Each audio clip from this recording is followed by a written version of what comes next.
এই নীল, কি করছো তুমি? ছাড়ো আমাকে, ছেড়ে দাও বলছি। ভালো হবে না কিন্তু।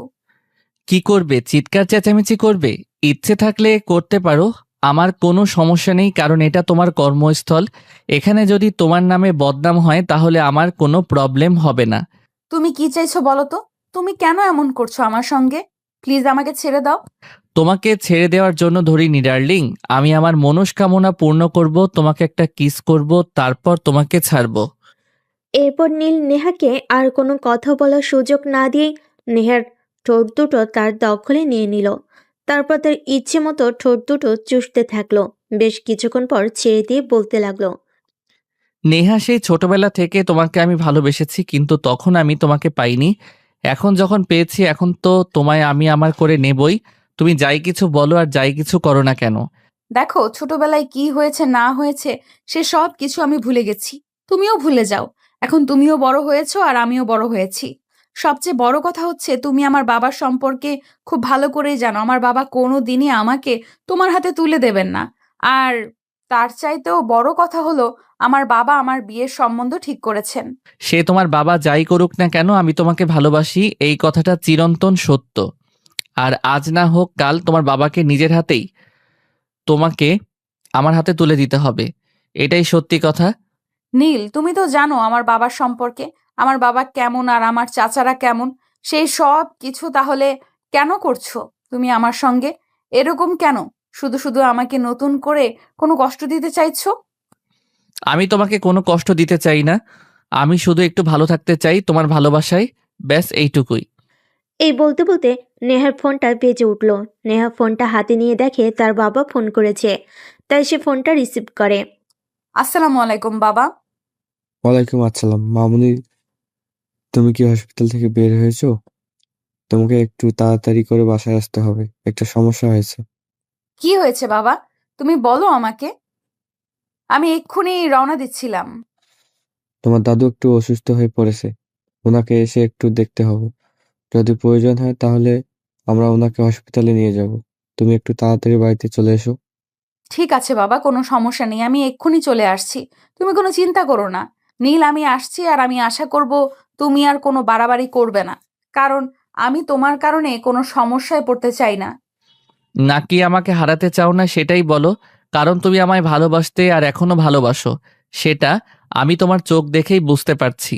কিন্তু তুমি তোমার বাবার ভয়ে এটা বলতে পারছো না। তুমি তোমার বাবা আর তোমার পরিবারকে অনেক বেশি ভয় পাও। দেখো, আমি আছি তোমার পাশে।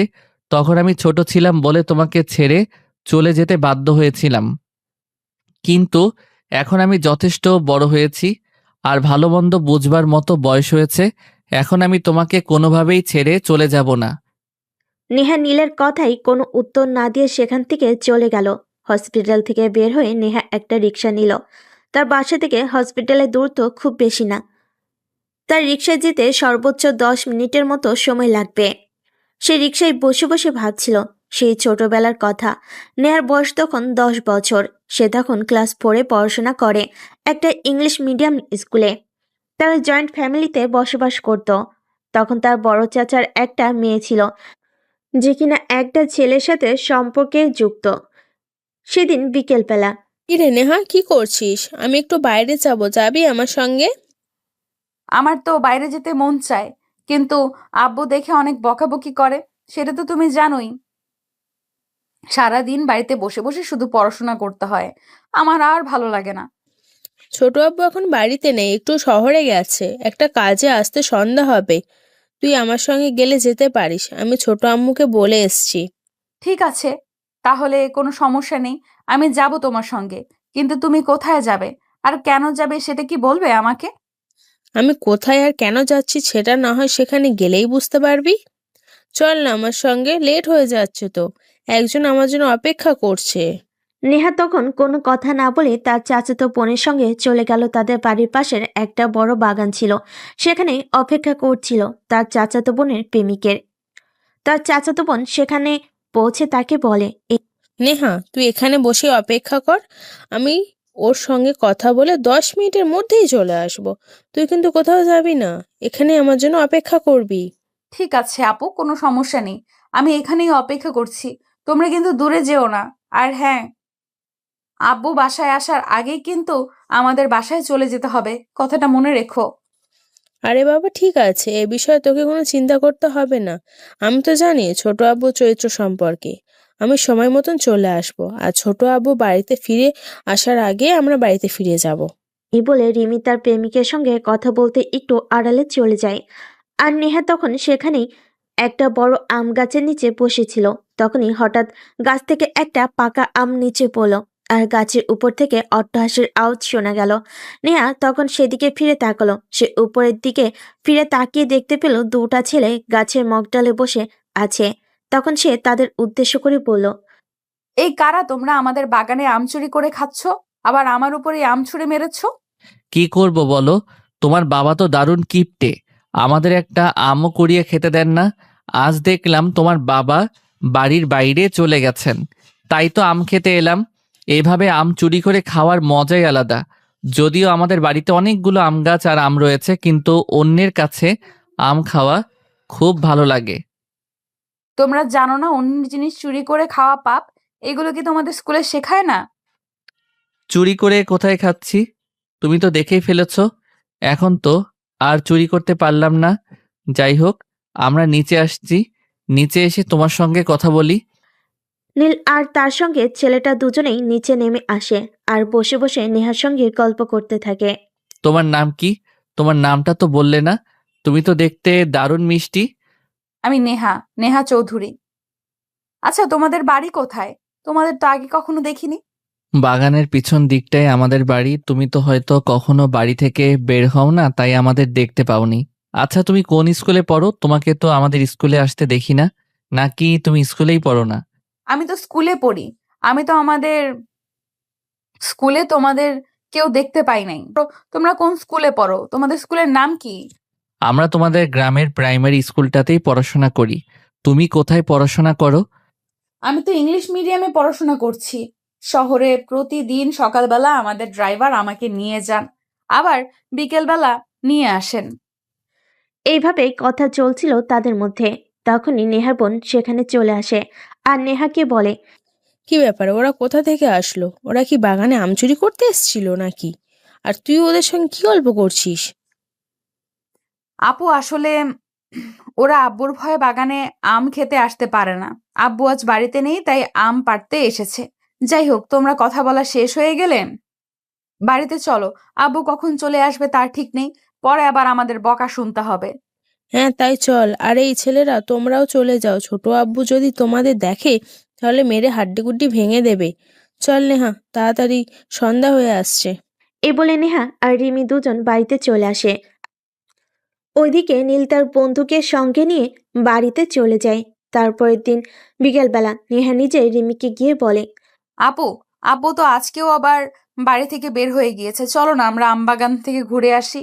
কাল আমার খুব ভালো লাগছিল ওই ছেলেগুলোর সঙ্গে গল্প করে। জানো, আমার না একটা বন্ধু খুবই প্রয়োজন, যার সঙ্গে আমি সব সময় হেসে খেলে সময় কাটাতে পারবো।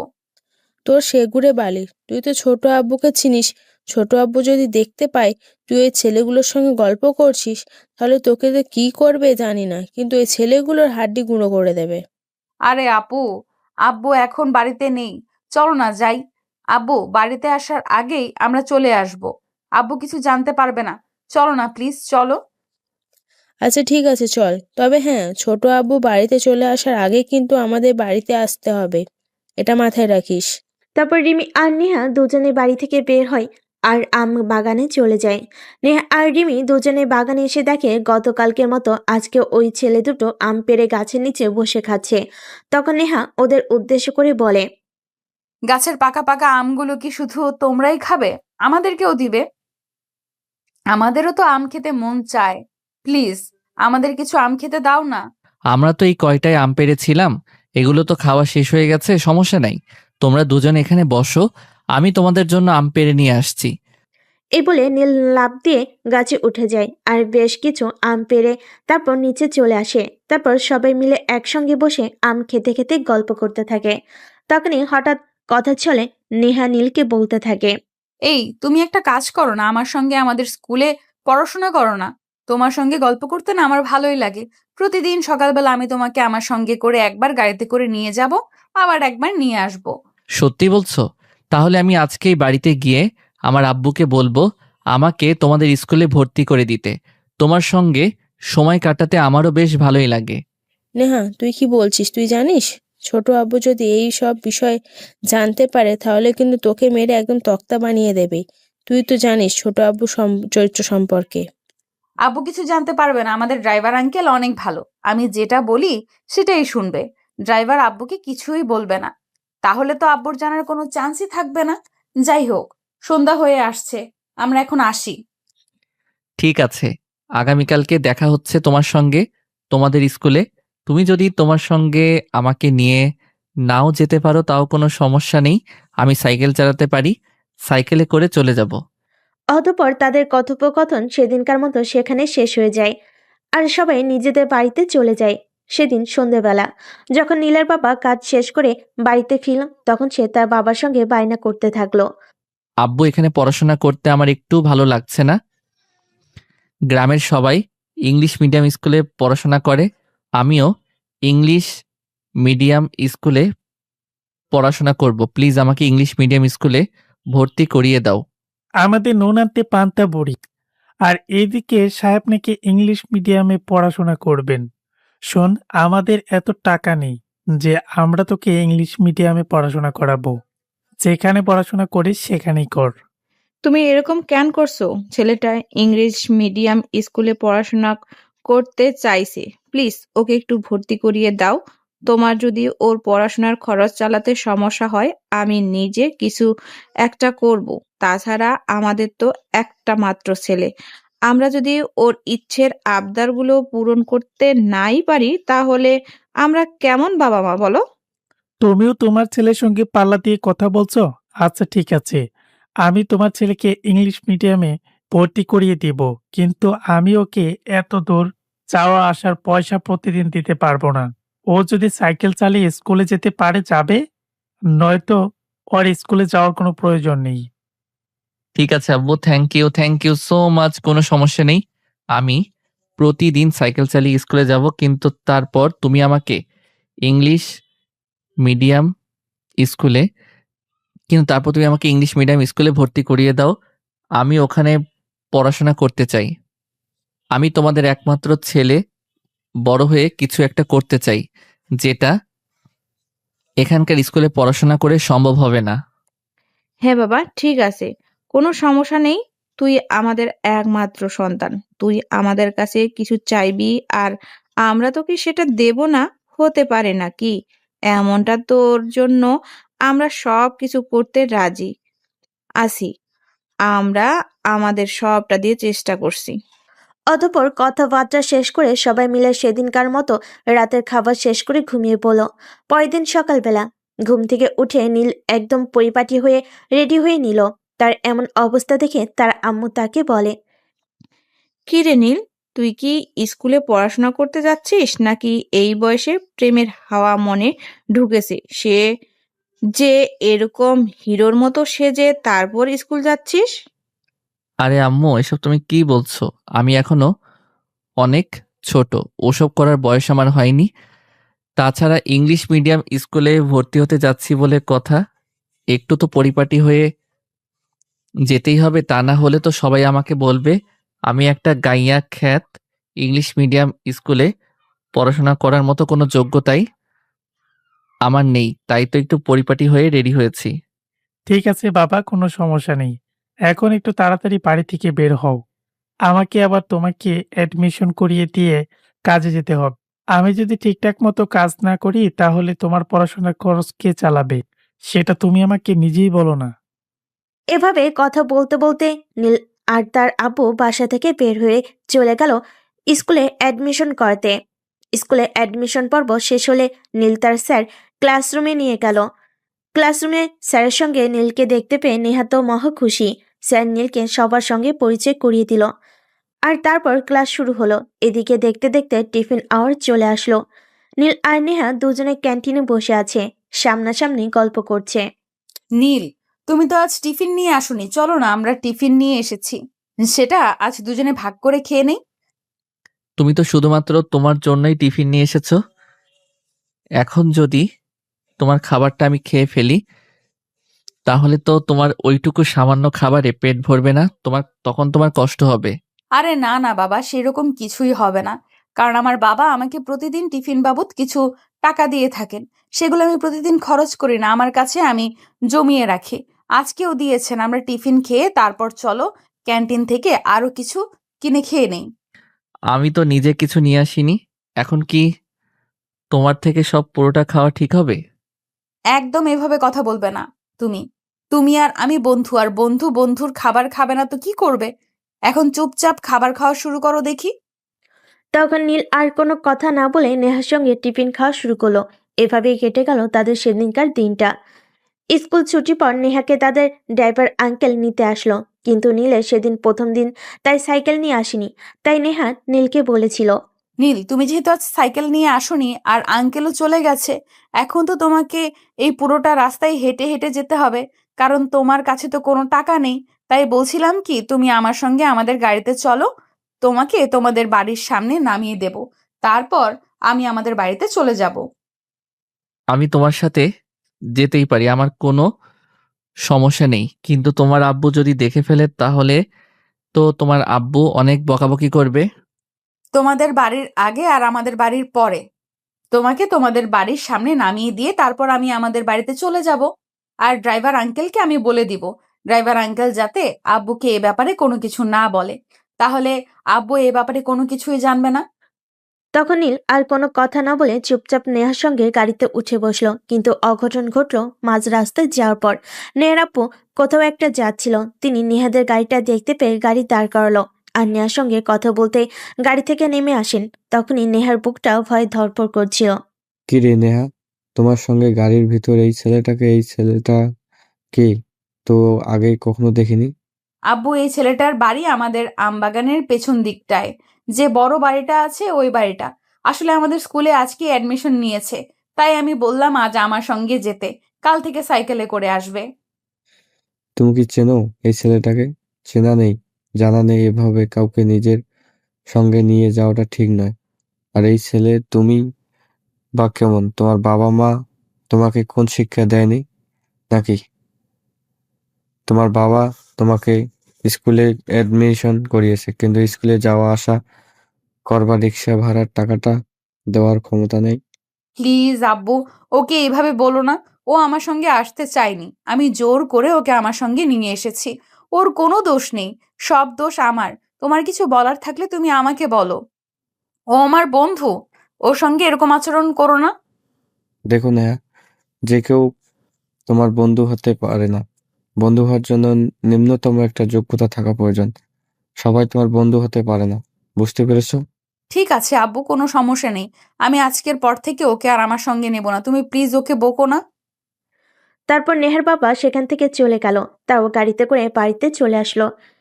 এর পরের দিন থেকে নীল প্রতিদিন সাইকেলে করে স্কুলে যেত আর নেহা তাদের গাড়িতে করে। এভাবেই চলতে থাকলো তাদের দিন। এভাবে নেহা আর নীলের মধ্যে একটা ভালো সম্পর্ক তৈরি হয়ে গেল।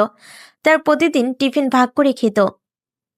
স্কুল শেষে মাঝে মধ্যে দুজন ঘুরতে যেত, যদিও নীল নেহার সঙ্গে যেতে চাইতো না, কারণ নীল জানতো নেহার বাবার চরিত্র সম্পর্কে। নেহার বাবা নেহার সঙ্গে নীলকে দেখলে বকাবকি করত। নেহা নিজে জোর করে নীলকে তার সঙ্গে নিয়ে যেত, কিন্তু দুর্ঘটনা ঘটল সেদিন ড্রাইভার কোনো কারণে নেহাকে আনতে যেতে পারেনি। তাই নীল নেহাকে সাইকেলে করে বাড়ি পৌঁছে দেওয়ার দায়িত্ব নেয় এবং মাঝ রাস্তা পর্যন্ত আসে। তখনই হঠাৎ নেহা বলে, আজকে তো ড্রাইভার আঙ্কেল আমাকে নিতে আসেনি, চলো না আমরা কোথাও থেকে ঘুরে আসি, বাড়িতে বলবো হেঁটে আসতে দেরি হয়েছে। আমি কিন্তু তোমার বাবাকে প্রচণ্ড ভয় পাই। তোমার বাবা যদি পরে আবার তোমাকে বকাবকি কিংবা মারধর করে। তোমাকে এই বিষয়ে চিন্তা করতে হবে না, চলো না যাই। তখন নীল নেহার কথায় বাধ্য হয়ে নেহাকে নিয়ে ঘুরতে চলে যায়। আর এদিকে দেখতে দেখতে দুপুর গড়িয়ে বিকেল হয়ে গেল। তখনই নেহার আম্মু নেহার আব্বুকে বলে, ওগো শুনছ, বিকাল তো 3টা বেজে গেল, নেহা এখনো স্কুল থেকে আসলো না। মেয়েটার পথে আবার কোনো বিপদ হয়নি তো? আজকে ড্রাইভারের শরীরটাও খারাপ, সেও নেহাকে আনতে যেতে পারেনি। ড্রাইভার নেহাকে আনতে যায়নি, সেটা তুমি আমাকে আগে বলনি কেন? তুমি যদি সেটা আগে আমাকে বলতে তাহলে আমি নিজেই নেহাকে আনতে যেতাম। এখন মেয়েটা কোথায় আছে সেটা আমি কি করে জানবো? আরে আমি তো ভেবেছিলাম নেহা কোন একটা গাড়ি নিয়ে চলে আসবে, কিন্তু সে এখনো আসেনি। প্লিজ তুমি একটু একটা একটা করো, কিছু একটা করো, আমার মেয়েটার যেন কিছু না হয়। নেহার আপু তখন নেহার আম্মুকে আর কিছু না বলে গাড়ি নিয়ে বের হয়ে পড়লেন। তিনি স্কুলে গিয়ে জানতে পারলেন স্কুল অনেকক্ষণ আগেই ছুটি হয়ে গেছে আর নেহা নীলের সঙ্গে স্কুল থেকে বের হয়েছে। তখন নেহার বাবার মনে একটু সন্দেহ হয়, এই ছেলেটা আবার নেহার সঙ্গে উল্টাপাল্টা কিছু করেনি তো। তাই তিনি আবার স্কুল থেকে বের হয়ে নেহাকে খুঁজতে থাকেন। তখনই হঠাৎ দেখেন মাঝ রাস্তায় নীল আর নেহা সাইকেল করে বাড়ির দিকে যাচ্ছে।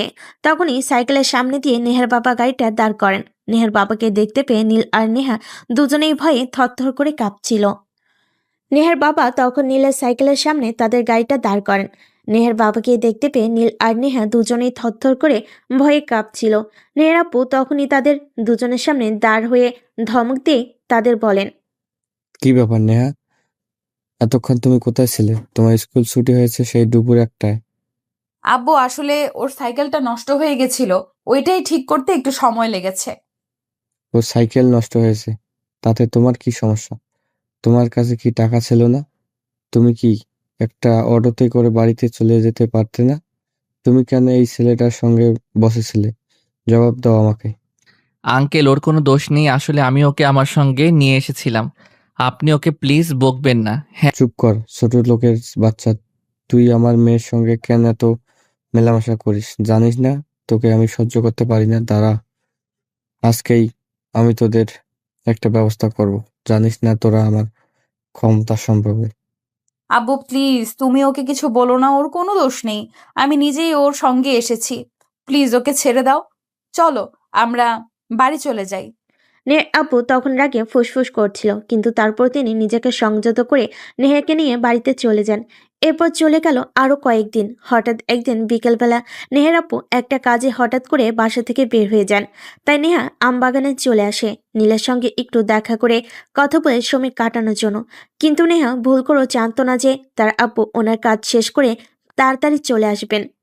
এদিকে নেহার আপু বাড়িতে এসে নেহাকে খুঁজতে শুরু করেন।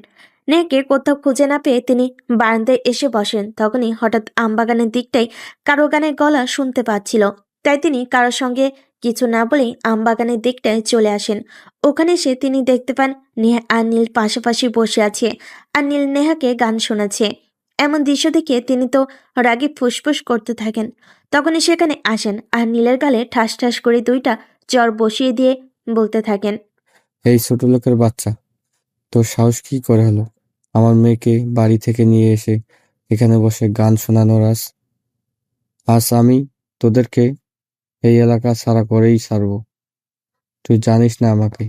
আব্বু প্লিজ ওকে ছেড়ে দাও, ওর কোনো দোষ নেই। আমি ওকে এখানে আসতে বলেছিলাম, আসলে ওর গান আমার খুব ভালো লাগে, তাই আমি ওকে বলেছিলাম এখানে এসে আমাকে গান শোনাতে। প্লিজ তুমি ওকে কিছু বলো না। নেহা, তুই বাড়িতে চল, আর কি করব না করব সেটা আমি বুঝে নেব। আমার ক্ষমতা সম্পর্কে এদের কোনো আইডিয়া নেই, তাই এই ছেলেটা তোর সঙ্গে মেলামেশা করার সাহস দেখাতে পেরেছে। আজ আমি ওদের আমার ক্ষমতা সম্পর্কে ধারণা দেব। এই বলে নেহার আপু নেহাকে নিয়ে সেখান থেকে চলে যান। আর পরের দিন সকালবেলা গ্রামের সালিশ করেন। আসলে নেহার আব্বু ছিল গ্রামের প্রভাবশালীদের মধ্যে একজন। ওনার যেমন সম্পদ তেমনি ক্ষমতা, আর ক্ষমতা সম্পদের জন্য উনি অনেক বড়াই করতেন। উনি এই গ্রামের অন্য কাউকে তেমন একটা পাত্তা দিতেন না। সালিশে সেদিন সবার সামনে বলেন নীল জোর করে নেহাকে বাড়ি থেকে নিয়ে যায় আর বাগানে বসে গান শোনায়। ছেলেটার মধ্যে খারাপ চরিত্রের লক্ষণ আছে। তিনি আরো অনেক বাজে বাজে কথা বলেন নীলকে এবং গ্রামের সবার কাছে বলেন যে নীল এবং তার পরিবারকে এই এলাকা ছাড়তে হবে। তার যদি এই এলাকায় থাকে তাহলে গ্রামের কোনো মেয়ে নিরাপদে থাকতে পারবে না। দেখুন, আপনারা ভুল করছেন। আমার ছেলে এরকম নয়। আমার ছেলে যথেষ্ট ভালো আর ভদ্র একটা ছেলে। আপনারা কেন অযথায় আমার ছেলেটাকে মিথ্যে দোষারোপ করছেন? প্লিজ আমার ছেলেটার সঙ্গে আপনারা এরকম করবেন না। কিন্তু এ যুগে টাকা পয়সা কথা বলে, তাই নীলের বাবার কথা কেউ শুনলেন না। সালিশের সিদ্ধান্ত হলো 1 সপ্তাহের মধ্যে নীলকে এবং তার পরিবারকে এই এলাকা ছেড়ে চলে যেতে হবে। কিন্তু তারপর নীলের বাবা চেয়েছিল এলাকায় থেকে যেতে, কিন্তু পরের দিন থেকে তাদের উপর শুরু হয় নানা রকম অত্যাচার। অবশেষে বাধ্য হয়ে নীলের বাবা নীল আর তার পরিবার সহ সেই গ্রাম ছেড়ে চলে যেতে বাধ্য হন। তারা শহরে চলে যান আর সেখান থেকে শুরু হয় তাদের নতুন জীবন।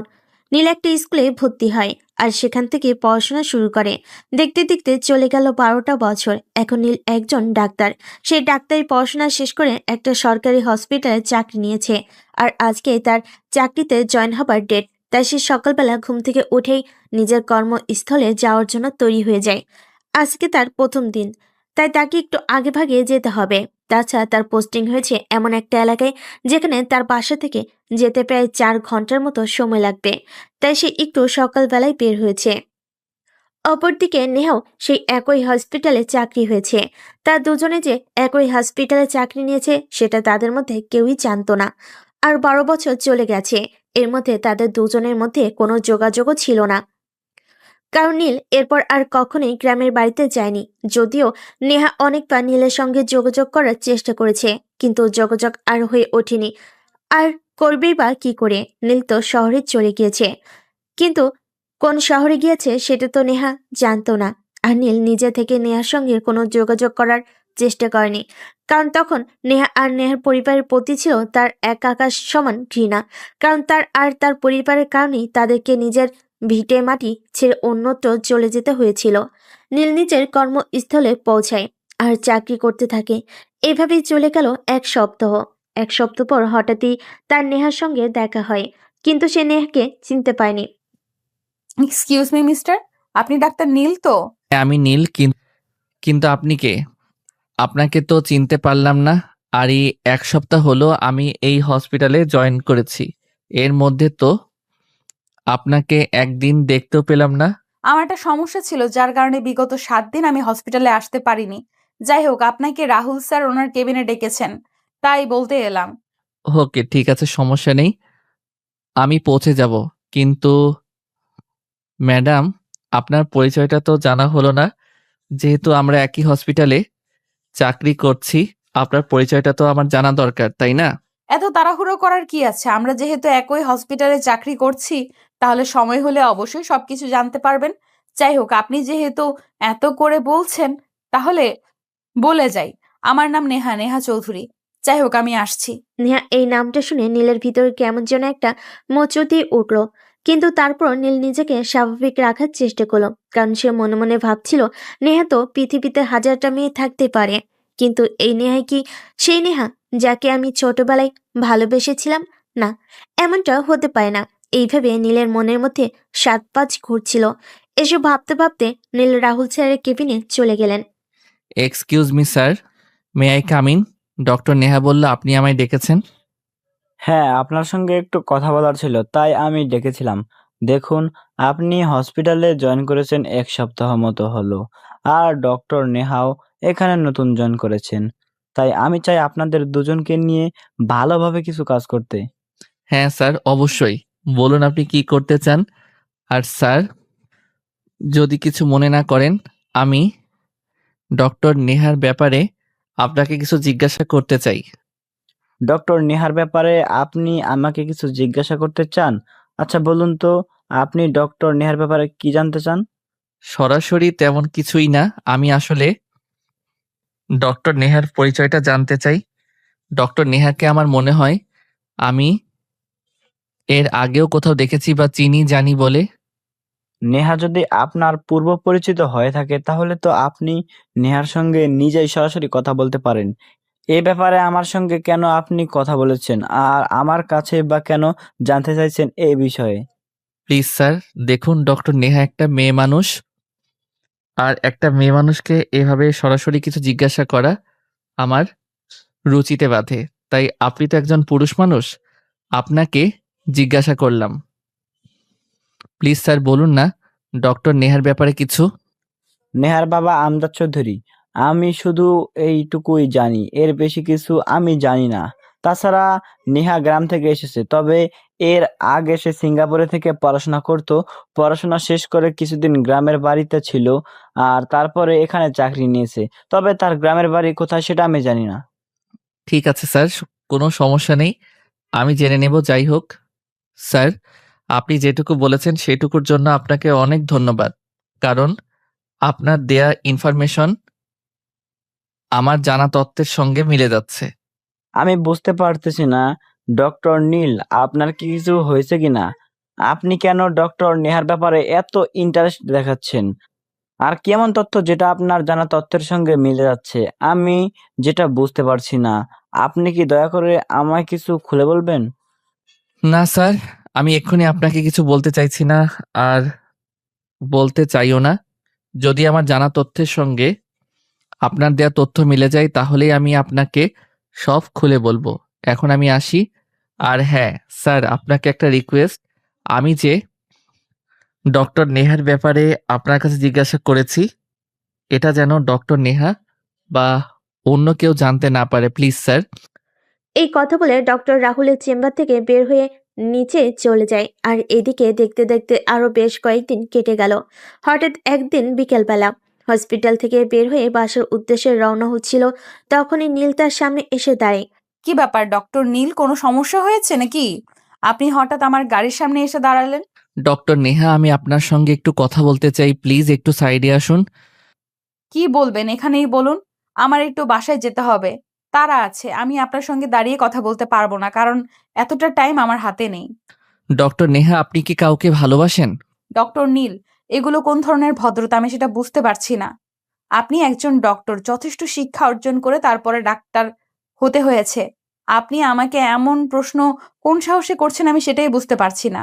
দেখুন ডক্টর নেহা, আপনি আমাকে যা ইচ্ছে তাই বলতে পারেন, কিন্তু আমি জানতে চাই আপনি কাউকে ভালোবাসেন কিনা। আপনার জীবনে যদি অতীতে কেউ থেকেও থাকে তাহলেও আপনি সেটা আমাকে বলতে পারেন। দেখুন ডক্টর নীল, আপনি সেই রকম কেউ নন যে আপনার সঙ্গে আমাকে সবকিছু শেয়ার করতে হবে। আর হ্যাঁ, আপনি এই হসপিটালে নতুন জয়েন করেছেন, সেটা আমি জানি। তাই আমি বলবো আপনি নিজের লিমিটের মধ্যে থাকেন। আমি ডাক্তারি করছি, কিন্তু তার মানে এই নয় যে আমাকে ডাক্তারি করে পেট চালাতে হয়। এমন কিছু করবেন না যাতে আমি চাকরিটা ছেড়ে যেতে বাধ্য হই। আরে ডক্টর নেহা, আপনি এভাবে কেন বলছেন? আমি কি আপনার সঙ্গে এভাবে কথা বলেছি নাকি? আমি তো শুধু আপনার কাছে জানতে চাইছি যে আপনি কাউকে ভালোবাসেন কিনা। আমি কাউকে ভালোবাসি কি বাসি না সেটা জেনে আশা করি আপনার কোনো লাভ নেই। আমি আসছি, আল্লাহ হাফেজ। আর আমাকে বিরক্ত করার চেষ্টা করবেন না। এই বলে নেহা সেখান থেকে চলে যায়। এদিকে নীল তার পিছু ছাড়তে রাজি নয়, তাই সে নেহার গাড়ির পিছনে একটা রিক্সা নিয়ে নেহার বাড়ির গেট পর্যন্ত চলে আসে। নেহা ভিতর প্রবেশ করছিল, তখনই দেখতে পায় নীল তার গাড়ির পেছনে একটা রিক্সা থেকে নামছে। তখন নেহা দাঁড়ায় আর নীলকে বলে, কি ব্যাপার মিস্টার নীল, কি সমস্যা আপনার? আপনাকে তো আমি বলেছি যে আপনি আমার পেছন পেছন আসবেন না আর আমাকে ফলো করবেন না। তাহলে আপনি কেন আমার বাড়ি পর্যন্ত চলে এসেছেন? কি সমস্যা আপনার? সমস্যা? আমি আপনাকে ভালোবেসে ফেলেছি, আর কিছু জানতে চান? যদি আর কিছু জানতে চান তাহলে সেটাও বলতে পারি। এনাফ ইজ এনাফ ডক্টর নীল, আমি আপনার কাছ থেকে এগুলো আশা করিনি। দেখুন, আমরা একই হসপিটালে চাকরি করি, সেই ক্ষেত্রে আমরা দুজন সহকর্মী। আমি চাইবো আপনি আপনার সহকর্মীর প্রতি যথেষ্ট সহৃদয়বান হবেন এবং তাকে কোনো প্রকার বিরক্ত করবেন না। আর যদি আপনি নেক্সট টাইম আমাকে এইভাবে বিরক্ত করতে আসেন, তাহলে কিন্তু আমি হসপিটাল অথরিটির কাছে আপনার নামে কমপ্লেন করতে বাধ্য হব। সেই সব করে আপনি কেন নিজেই নিজের মান সম্মান দুটোই মিশাতে যাবেন বলেন তো? আপনার বাবা তো আমজাদ চৌধুরী, তাই না? হ্যাঁ, কিন্তু আপনি আমার বাবার নাম জানলেন কি করে? কে আপনি আর কি আপনার পরিচয়? আমি তোমার নীল, সেই নীল যে তোমার জন্য ইংলিশ মিডিয়াম স্কুলে ভর্তি হয়েছিল, যে তোমাদের বাড়ির পিছনের আম বাগানে বসে তোমাকে গান শোনাতো আর সেই অপরাধে এলাকা ছাড়া হতে হয়েছিল। কি প্রমাণ আছে যে আপনি সেই নীল? দেখুন, আপনার সাথে কথা বলে সময় নষ্ট করার সময় আমার হাতে নেই। আমি আসছি। প্রমাণ আছে।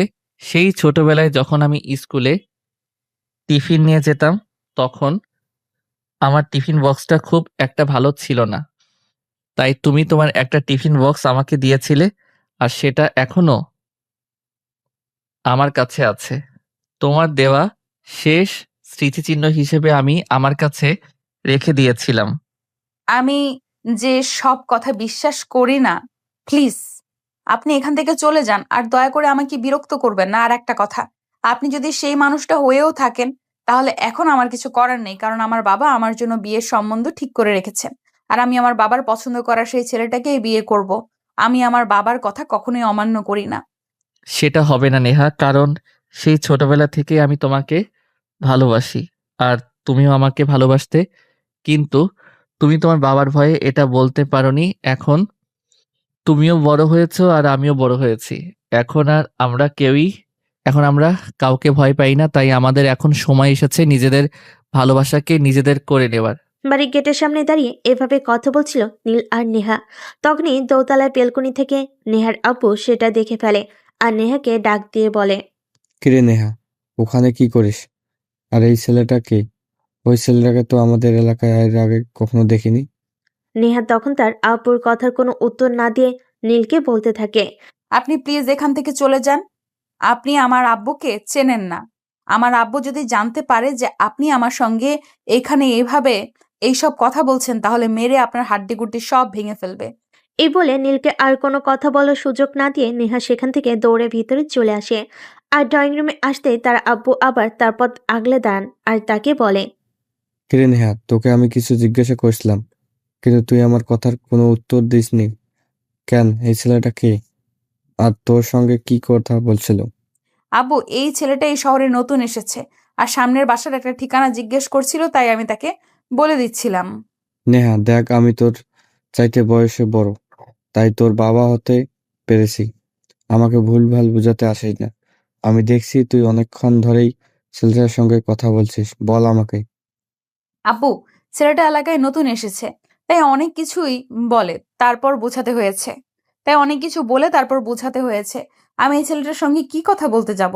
তুমি কি আমায় বিশ্বাস করো না নাকি? আমি সেটাই বুঝতে পারছি না। ঠিক আছে, ভিতরে রুমে যাও। আর একটা কথা বলার ছিল তোমাকে, আগামীকাল তো শুক্রবার।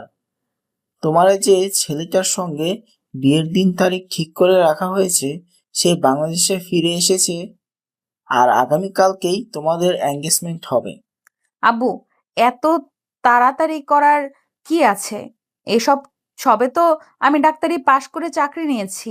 কয়েকটা দিন চাকরি করতে দাও, আমাকে একটু স্বাধীন হয়ে বাঁচতে দাও, তারপর বিয়ে শাদী নিয়ে চিন্তা করি। চাকরি বাকরি তো বিয়ের পরেও করতে পারবে, তাই না? ওই ফ্যামিলির কেউ তো তোমাকে চাকরি করতে নিষেধ করেনি।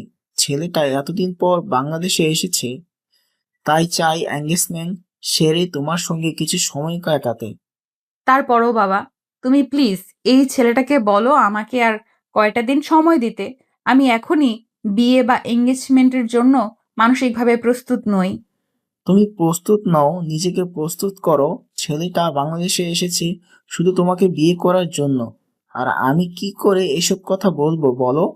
আমি এসব কথা বলতে পারবো না। তুমি তুমি নিজেকেই তৈরি করো। নেহা তখন কোনো কথা না বলে সেখান থেকে সোজা নিজের রুমে চলে গেল। তারপর দরজা বন্ধ করে অনেকক্ষণ কানাকাটি করলো। নিজের অতীতের কথা মনে পড়ে কত সুন্দর ছিল সেই ছোটবেলাকার দিনগুলো। সে তো নীলকে সত্যি মন থেকে ভালোবেসে ফেলেছিল, যেটাকে ছোটবেলার প্রেম বা প্রথম ভালোবাসা বলা হয়ে থাকে। কিন্তু ভালোবাসাটা তার জন্য ভালো ছিল না, যার কারণে তার নীলকে হারিয়ে ফেলতে হয়েছিল। এখন যেহেতু আবার নীল ফিরে এসেছে, সে কি নীলকে পাবে? এসব চিন্তা করছিল নেহা। তার মনে আরো একটা চিন্তা ঘুরপাক খাচ্ছিল। সে কি তার নীলকে পেয়েছে, নাকি এটা নীলরূপী অন্য কেউ? এসব চিন্তা করতে করতে নেহা একদম চিন্তায় বিভোর হয়ে যাচ্ছিল। সে বেলকনিতে বসেছিল, এমন সময় হঠাৎ তার ফোনটা বেজে উঠল। সে মোবাইলটা হাতে নিয়ে দেখে একটা আননোন নাম্বার থেকে ফোন এসেছে। নেহা সচরাচর আননোন নাম্বারে ফোন রিসিভ করে না, কিন্তু তারপর তার মনে কি জানি একটা বাজলো, তাই সে ফোনটা রিসিভ করে। আসসালামু আলাইকুম, ডক্টর নেহা। কি ব্যাপার, কেমন আছেন আপনি? ওয়ালাইকুম আসসালাম। আল্লাহর রহমতে ভালোই আছি। কিন্তু কে আপনি? আপনার পরিচয় কি? আপনাকে তো আমি চিনতে পারিনি। আমি আপনার খুব কাছের একজন কেউ, ডক্টর নেহা। আপনি একটু ভাবেন তাহলে চিনতে পারবেন। ও আচ্ছা, আপনাকে আমি চিনতে পেরেছি। আপনি ডক্টর নীল, তাই না? আপনি আমার নাম্বার কোথায় পেলেন? আর আমাকে কেনই বা ফোন করেছেন? নেহা, আমি তোমাকে এখনো ততটাই ভালোবাসি যতটা তখন বাসতাম। প্লিজ নেহা, তুমি তোমার বাবাকে আর ভয় পেও না। আমার হয়ে আমার কাছে চলে আসো। দেখুন, আমি আপনাকে তখনও রিকোয়েস্ট করে বলেছি আর এখনো বলছি, আপনি প্লিজ আমার পথ থেকে সরে যান। আপনি তো জানেন আমার বাবার চরিত্র সম্পর্কে। আমার বাবা যদি জানতে পারে আপনি আবারও আমার লাইফে ফিরে এসেছেন, তাহলে হয়তো আপনাকে খুন করে ফেলতে পারে। কারণ আপনাকে আমার বাবা একদমই সহ্য করতে পারে না। তোমার ভালোবাসা পাওয়ার জন্য আমি সবকিছুই করতে পারি। প্লিজ নেহা, তুমি আমার লাইফে ফিরে আসো। সেটা সম্ভব নয় ডক্টর নীল, কারণ আমার বাবা আমার বিয়ের সম্বন্ধ ঠিক করে রেখেছে। সেই ছেলে এতদিন দেশের বাইরে ছিল আর কয়েকদিন হলো বাংলাদেশে এসেছে, যেটা আমি জানতাম না। আর আজকে বাসায় আসার পর জানতে পারলাম আমার আব্বু বলেছে আগামী শুক্রবার ওই ছেলের সঙ্গে আমার এঙ্গেজমেন্ট হয়ে যাবে। হোক, তাতে আমার কোনো সমস্যা নেই। ওই ছেলের সঙ্গে তোমার এঙ্গেজমেন্ট হয়ে গেলে যে তোমার বিয়ে হয়ে যাবে তেমন তো নয়।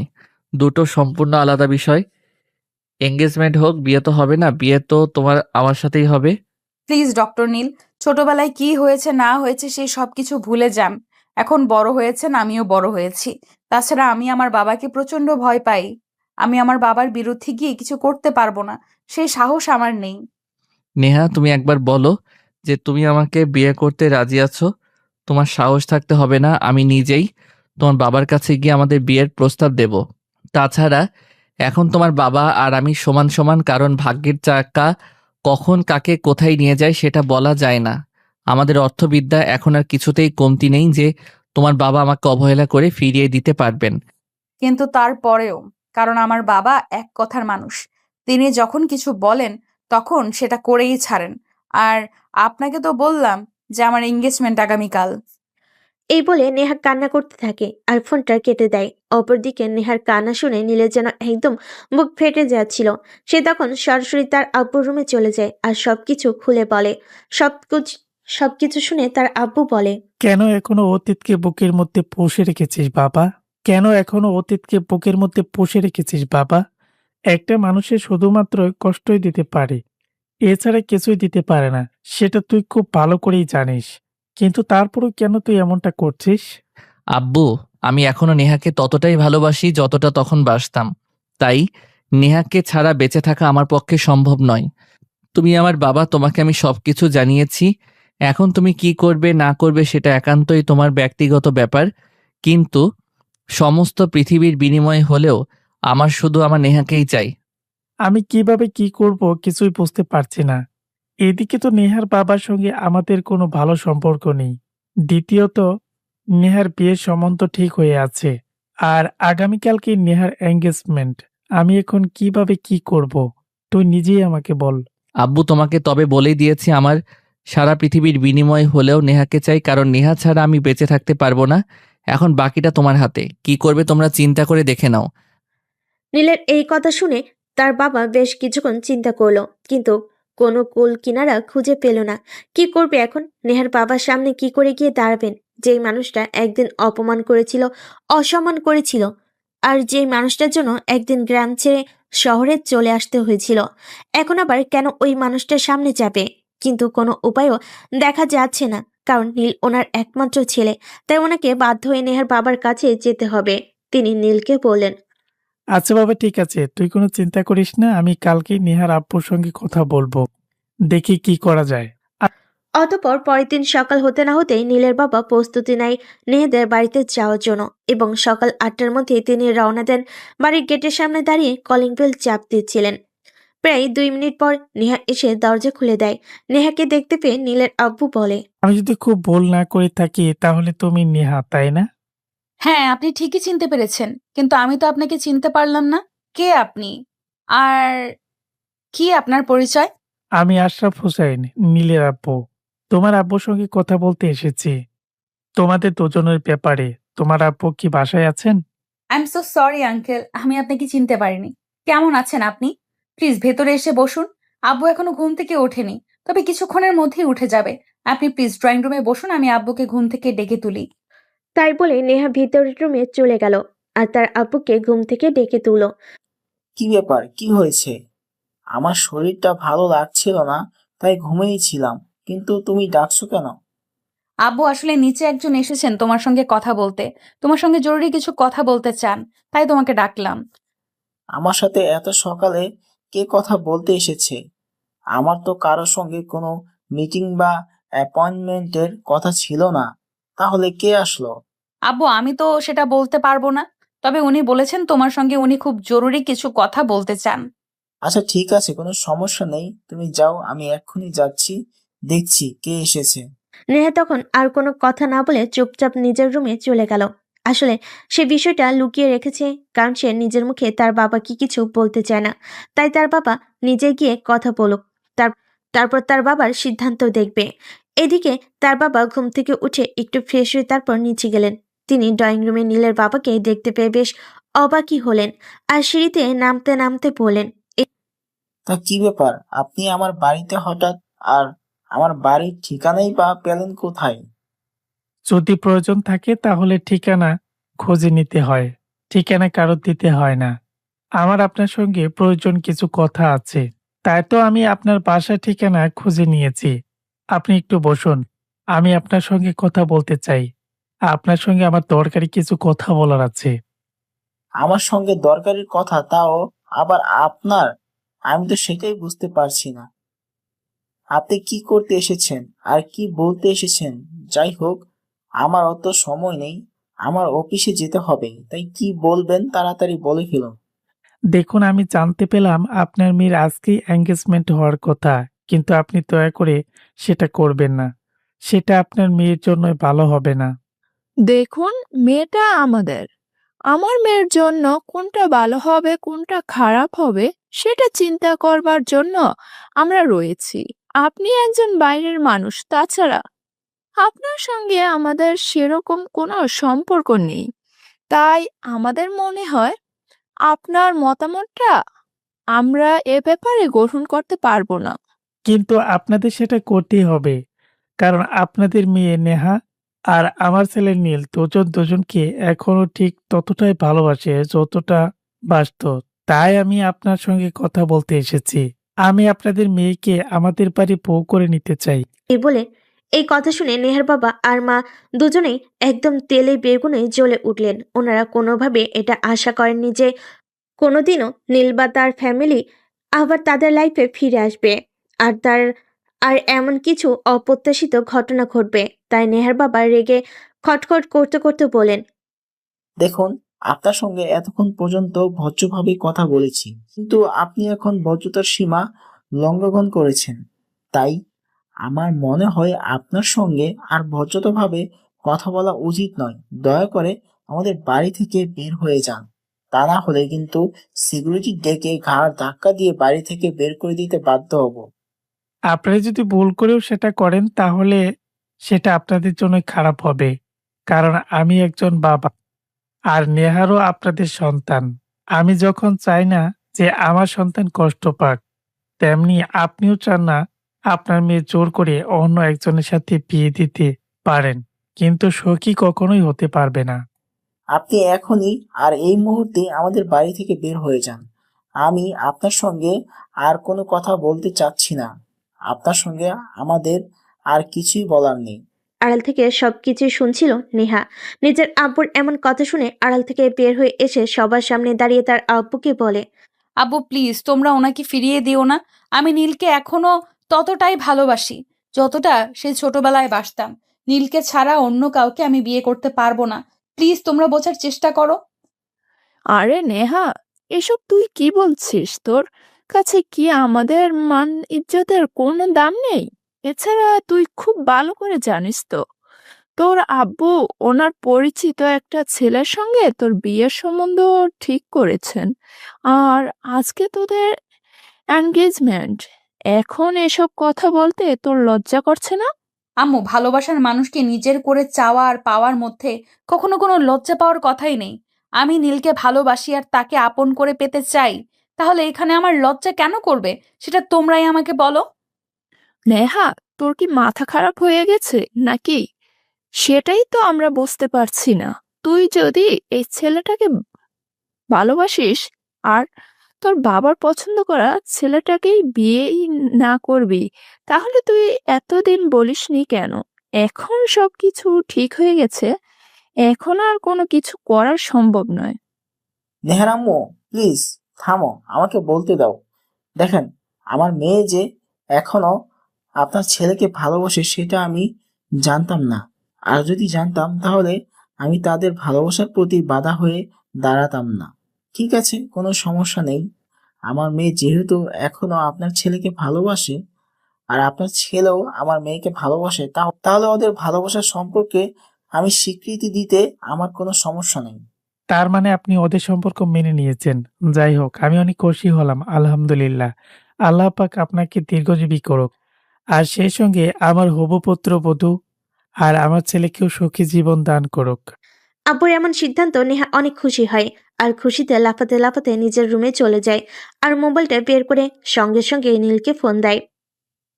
নীল, একটা খুশির খবর আছে, যেটা শুনলে তুমি অনেক খুশি হবে। আব্বু আমাদের সম্পর্কটা মেনে নিয়েছে, আর ওই ছেলের সঙ্গে আমার এঙ্গেজমেন্ট হবে না। এখন তুমি আমাকে কবে বিয়ে করতে আসছো সেটাই বলো। শান্ত হও ডার্লিং, এত তাড়াহুড়া করার কি আছে? ভালোবাসা যদি সত্যি হয় তাহলে তো পাবেই। আমাকে একটু ধৈর্য ধরো। নেহা তখন নীলের এই কথার অর্থ বুঝতে পারেনি, তাই সে ফোনটা কেটে দেয় আর খুশি মনে নিজেকে প্রফুল্ল রাখতে শুরু করে। এরপর চলে গেল বেশ কয়েকদিন। সেদিন নেহার আপু নেহার কাছ থেকে নীলের ফোন নাম্বার নেয় আর নীলকে ফোন দিয়ে বলে, নীল, আমার শরীরটা তো ভালো যাচ্ছে না, তাই আমি ভেবেছিলাম আমি অসুস্থ থাকতে না থাকতেই আমার মেয়ের বিয়ে শাদির কাজটা সেরে নেই। তাই তোমাকে ফোন করা। তুমি কবে ফ্রি আছো সেটাই বলো, তাহলে আমরা ভালো কোনো দিন দেখে তোমাদের বিয়ের কাজটা সম্পূর্ণ করে ফেলি। আচ্ছা ঠিক আছে, আপনি কোনো চিন্তা করবেন না। আমি বাড়িতে কথা বলি, আব্বু আম্মুর সাথে কথা বলি, দেখি তাদের কবে সুবিধা হয়, তারপর আমি আপনাকে জানাচ্ছি। এরপর নীল তার আব্বুর সঙ্গে কথা বলে এবং বিয়ে ডেট ফিক্সড করে নেহার আব্বুকে জানিয়ে দেয়। এদিকে বিয়ের সমস্ত কার্যক্রম শুরু হয়ে গেছে, কেনাকাটা থেকে শুরু করে সবকিছু। ইতিমধ্যে আরো 1 সপ্তাহ অতিবাহিত হয়ে গেল। আজ নেহা আর নীলের বিয়ের সমস্ত আয়োজন করা হয়েছে। এদিকে নেহা বসে আছে আর বারবার নীলকে ফোন করে যাচ্ছিল, কিন্তু নীল ফোন তুলছে না। এদিকে বরযাত্রীর আসতে দেরি হচ্ছে দেখে নেহার আব্বু ও নীলকে ফোন করছিল, কিন্তু ফোনে পাচ্ছিল না। তাই তিনি নেহার সঙ্গে কথা বলতে আসেন। কিরে নেহা, কি হয়েছে? আমি তো কিছুই বুঝতে পারছি না। নীল ফোন তুলছে না কেন? আমি তো অনেকক্ষণ ধরেই ট্রাই করছি। এদিকে আত্মীয় স্বজন সবাই চলে এসেছে আর কাজী সাহেবও চলে এসেছে। এখনো নীলদের বাড়ি থেকে কেউ আসলো না, আর নীলও আসলো না। ওদের কোনো সমস্যা হয়েছে কিনা আমি তো সেটাই বুঝতে পারছি না। আব্বু, আমি তো নিজেও সেটা ভাবছি, নীল কেন ফোন তুলছে না, আর এখনো কেনই বা এসে পৌঁছালো না। যদি কোনো অ্যাক্সিডেন্ট হতো তাহলে তো আমরা সেই খবরটা অন্তত পেতাম, কিন্তু এখনো তো কোনো কিছুই জানতে পারলাম না। আমার খুব টেনশন হচ্ছে আব্বু। মা প্লিজ, তুই কোনো টেনশন করিস না, আমরা দেখছি কি করা যায়। এদিকে সারা বাড়ির মেহমানদের মধ্যে কানাঘুষা শুরু হয়ে গেছে। সবাই এটা ওটা বলছে, কিন্তু নেহার আব্বু সেগুলো কখন শুনবে? এদিকে মেয়ের জামাই আসছে না, এটা সেটা চিন্তা করেই তিনি কুলকিনারা পাচ্ছেন না। এখন আর অন্যদের কথায় কখন গুরুত্ব দেবেন? এভাবে দেখতে দেখতে সারাটা দিন কেটে গেল। নীল একটাবারও ফোন তুললো না আর ফোন করলো না। বাড়ির সমস্ত মেহমান আর আত্মীয় স্বজন সবাই চলে গেল। নেহার বাবাকে সবাই অনেক কথা শোনাচ্ছিল। এদিকে নেহাও লজ্জে আর অপমানে ঘরের দরজা বন্ধ করে শুয়েছিল, কাউকে কিছু বলতে পারছিল না। আর সে বলবেই বা কি? একটা মানুষকে এতটা ভালোবেসেছে, আর সেই মানুষটার সঙ্গে বিয়ে হওয়ার কথা ছিল, কিন্তু সেই মানুষটা কোনো খোঁজই নেই। কি হলোটা কি? সে সেটাই বুঝতে পারছে না। রেগে বিকেল পেরিয়ে সন্ধ্যা, সন্ধ্যা পেরিয়ে রাত হয়ে আসলো। রাতে তখন আনুমানিক 10টা বাজে। তখনই হঠাৎ নীলের থেকে নেহার ফোনে কল আসে। নেহা ফোনটা পেয়ে সঙ্গে সঙ্গে রিসিভ করে আর কান্না করতে করতে বলে, নীল, তুমি কোথায়? সারাদিন কোথায় ছিলে? আমি কত টেনশনে ছিলাম জানো। একদিকে সবাই অপেক্ষা করছে, আমি বউ সেজে বসে আছি তোমার জন্য, আর তুমি আসলে না। কি হয়েছে তোমার? কোথায় আছো তুমি? তোমার কোনো বিপদ আপদ হয়নি তো? নেহার এই কথা শুনে নীল হাসতে হাসতে নেহাকে বলে, হা হা হা, বিপদ আপদ তাও আবার আমার হাসালে তুমি? আমার কোনো বিপদ আপদ হতে যাবে কেন? আমি তোমার বাবাকে বোঝালাম অপমান বিষয়টা কতটা কষ্টের। সেদিন যখন তোমার বাবা আমার বাবাকে অপমান করে এলাকা ছাড়া করেছিল, আমার বাবার কতটা কষ্ট লেগেছিল সেটা আমি তোমার বাবাকে আজ বুঝিয়ে দিলাম। তোমার বাবা আজ বুঝতে পারবেন। আজ তো তোমার বাবাকে হাজারটা মানুষের কথা শুনতে হয়েছে। কেমন লেগেছে তোমার বাবার একটু জিজ্ঞাসা করো গিয়ে। নীল, এসব তুমি কি বলছো? তোমার কি মাথা খারাপ হয়ে গেছে নাকি, যে তুমি পাগলের মতো প্রলাপ করছো? তুমি আমাকে ভালোবাসো আর আমি তোমাকে ভালোবাসি। আমরা দুজন দুজনকে বিয়ে করতে চাই, আর আজ আমাদের বিয়ে হওয়ার কথা ছিল। সেখানে তুমি আসলে না, কিন্তু কেন আসলে না সেটা অন্তত আমাকে বলো। সেদিন তোমার বাবা আমাকে আমার বাবাকে, আমার পুরো ফ্যামিলিকে অপমান করে যতটা আনন্দ পেয়েছিলেন, ঠিক ততটা আনন্দ আমিও পেলাম। তোমার বাবা সেদিন আমাদেরকে গ্রাম ছাড়া করে আমাদের যতটা কষ্ট দিয়েছিলেন, সেটা আমি তোমার বাবাকে আজ ফিরিয়ে দিলাম। এখন তো হয়েছে সমান সমান। তোমার কি মাথা খারাপ হয়ে গেছে? কি বলছো তুমি জানো? প্লিজ, কি হয়েছে তোমার? তুমি আমাকে খুলে বলো। আমি এসব কথা আর শুনতে পারছি না। আমার তোমাকে আর কিছুই বলার নেই, যা বলার বলে দিয়েছি। এখন বাকিটা তুমি বুঝে নাও। না বুঝলে বুঝতে পারো, না বুঝতে নাই। আজকের পর আর কখনোই তুমি আমার সঙ্গে যোগাযোগ করার চেষ্টা করবে না। এই কথা বলে সঙ্গে সঙ্গে নীল ফোনটা কেটে দেয়। আর এদিকে নেহা পাগলের মতো পাগলামো শুরু করে দেয়। তখনই তার চিৎকার চেঁচামেচি শুনে তার আব্বু সেই রুমে আসে আর তাকে জিজ্ঞাসা করে। কে না, কি হয়েছে তোর? তুই এভাবে কান্না করছিস কেন? চিৎকারই বা কেন করছিস? আব্বু, আমার সব শেষ হয়ে গেল। নীল এই সব কিছু জেনে শুনেই করেছে। প্লিজ তোমরা আমাকে ক্ষমা করে দাও। আমি এত বড় একটা ভুল করব কখনোই ভাবতে পারিনি। বাবা, নীল এটা কি করে আমার সঙ্গে করতে পারলো? আমি তো তাকে এখনো ততটাই ভালোবাসতাম। কেন করলো সে আমার সঙ্গে এরকম? কি বলছিস তুই? আমি তো নিজেরে কোনোভাবে বিশ্বাস করতে পারছি না। তারা নিজেরাই এগিয়ে সম্বন্ধ করলো আর তারাই এমনটা করতে পারলো? এটা তো আমি ভাবতেই পারছি না। যাই হোক মা, তুই কোনো টেনশন করিস না। দেখা যাক কপালে কি আছে। আরেকটা কথা মনে রাখবে, আল্লাহ যা করে ভালোর জন্যই করে। হয়তো আল্লাহ তোর জন্য ভালো কিছু রেখেছে। আব্বু, আমি নীলকে ভালোবাসি। নীলকে ছাড়া বেঁচে থাকা আমার পক্ষে সম্ভব নয়। আমি অন্য কাউকে কিভাবে কল্পনা করতে পারি? সে আমার সঙ্গে কেন এত বড় প্রতারণা করলো? কেন এরকমটা করলো? আমি তো সেটাই বুঝতে পারছি না। এদিকে নীল, এটা তুই কি করলি? কেন করলি মেয়েটার সঙ্গে এরকম? মেয়েটা তোকে ভালোবাসে আর তুইও তাকে ভালোবাসিস, কেন মেয়েটাকে কষ্ট দিচ্ছিস? আর তারপরও ফ্যামিলিকে কেন এভাবে অপমানের সম্মুখীন করলি? কাউকে অপমান করাটা আর কারোর ভালোবাসাকে উপেক্ষা করাটা কতটা অপমান আর কতটা কষ্টের, সেটা তারাও বুঝুক। সেদিন আমাদের কতটা কষ্ট হয়েছিল নিজেদের ভিটেমাটি ছেড়ে দূরে চলে যেতে।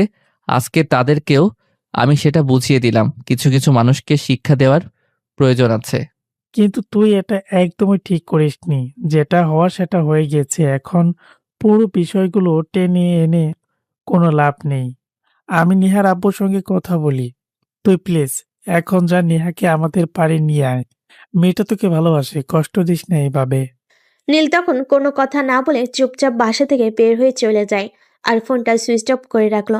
সে কোথায় গেল, কোথায় থাকছে, সেসব কোনো আপডেট তার ফ্যামিলির কেউ বা অন্য কেউ কিছুই জানতো না। সে একদম নিরুদ্দেশ হয়ে চলে গেছে। এদিকে নেহা তো পাগলের মতো করছে। নীলকে সে প্রচন্ড ভালোবাসে। সে সারাক্ষণ শুধু বসে বসে কান্নাকাটি করছে, খাবার খাচ্ছে না, কারোর সঙ্গে কোনো কথা বলছে না। এরকম অবস্থা দেখে নেহার আব্বু নীলের আব্বুর সঙ্গে যোগাযোগ করার চেষ্টা করেন এবং অনেক খোঁজ নিয়ে নীলের বাড়ি পর্যন্ত তিনি পৌঁছে যান। ড্রয়িং রুমে নীলের আব্বু আর নেহার আব্বু দুজনের সামনাসামনি বসে আছেন। তখন নীলের আব্বু নেহার আব্বুকে বলে। দেখুন, আমি আপনাকে কি বলবো ভাষা খুঁজে পাচ্ছি না। আমি নিজেই বুঝতে পারছি না আমার ছেলে কি করে এরকমটা করতে পারলো। আর সেদিনের পর থেকে বাড়ি থেকে চলে গেছে কোথায় যেন। কোনো খোঁজ খবর আমি কিছুই জানি না। আমিও তো সেটাই বুঝতে পারছি না। নীল কি করে এরকমটা করতে পারলো, আমি তো কিছুই বুঝতে পারছি না। এদিকে আমার মেয়েটাও পাগলের মতো করছে, খাচ্ছে না, ঘুমাচ্ছে না, সারাক্ষণ শুধু কান্না করছে। কি করব কিছুই বুঝতে পারছি না। কিন্তু নীল কেন এরকমটা করলো? এভাবে দুজনে কথা বলতে থাকলো, কিন্তু কি করবে কিছুই করার নেই। তখন নেহার আব্বু নীলের আব্বুকে বলে। আচ্ছা, একটা কাজ করা যায়, চলুন আমরা নেহার সঙ্গে গিয়ে কথা বলে দেখি নেহার কাছ থেকে কোনো কিছু জানা যায় কিনা, নেহাকে একটু শান্ত করা যায় কিনা। অতঃপর নীলার আপু আর নেহার আপু দুজনে নেহাদের বাড়িতে চলে গেল। নেহা তখনও নিজের রুমে বসে বসে কান্না করছিল। তার দুনিয়ার কোনো হুঁশ নেই, সে একমনে কান্না করে চলেছে। নীলার আপু তখন নেহার পাশে গিয়ে বসলো আর মাথায় হাত রেখে বলল। মামনি, তুমি প্লিজ কান্না করো না। আমি জানি তোমরা দুজন দুজনকে অনেক ভালোবাসো। এভাবে চলে যাওয়ার কারণটা আমরা কিছুই বুঝতে পারছি না। তার সঙ্গে যোগাযোগ করার অনেক চেষ্টা করেছি, কিন্তু কোনোভাবেই পেরে উঠছি না। আঙ্কেল, নীল কেন করলো আমার সঙ্গে এরকমটা? আমি তো তাকে প্রচন্ড ভালোবাসি। তাকে ছাড়া তো আমি আমার জীবনটা কল্পনাও করতে পারি না। একটা সময় ভেবেছিলাম হয়তো জীবনে আর কোনোদিন তার সঙ্গে দেখা হবে না, কিন্তু আল্লাহ পাক পৃথিবীটা গোল করে রেখেছেন। তাই দিন শেষে আবারও তার সঙ্গে দেখা হয়ে গেল আর পুরনো ভালোবাসা জেগে উঠল, কিন্তু এরকমটা হবে আমি তো এটা কল্পনাও করতে পারিনি। তুমি প্লিজ নিজেকে শান্ত করো। নীল তোমার ছিল, তোমারই থাকবে। সে তোমাকেই ভালোবাসে। তুমি ছাড়া দ্বিতীয় কোনো নারী তার জীবনে নেই, আর আসবেও না। না, তুমি আল্লাহর উপর ভরসা রাখো। তুমি আল্লাহর উপর ভরসা রাখো। সে নিশ্চয় তোমার কাছে ফিরে আসবে। কবে আসবে আর কি করে আসবে? আজ তো 1 সপ্তাহের বেশি হয়ে গেল, এখনো তো তার কোনো খোঁজ খবর নেই। সে কোথায় গেছে, কি করছে না করছে, কোনো খোঁজ খবরই তো আমরা জানি না। কি করে আমরা তাকে খুঁজে পাবো? মা, তুমি আল্লাহর উপর ভরসা রাখো। ফয়সালা মেনে নিতে হবে। আর আল্লাহ নিশ্চয় আমাদের সবার জন্য খুব ভালো কিছু রেখেছে। আর নীল তো ছোট বাচ্চা নয় যে সে ভুলভাল কিছু করবে।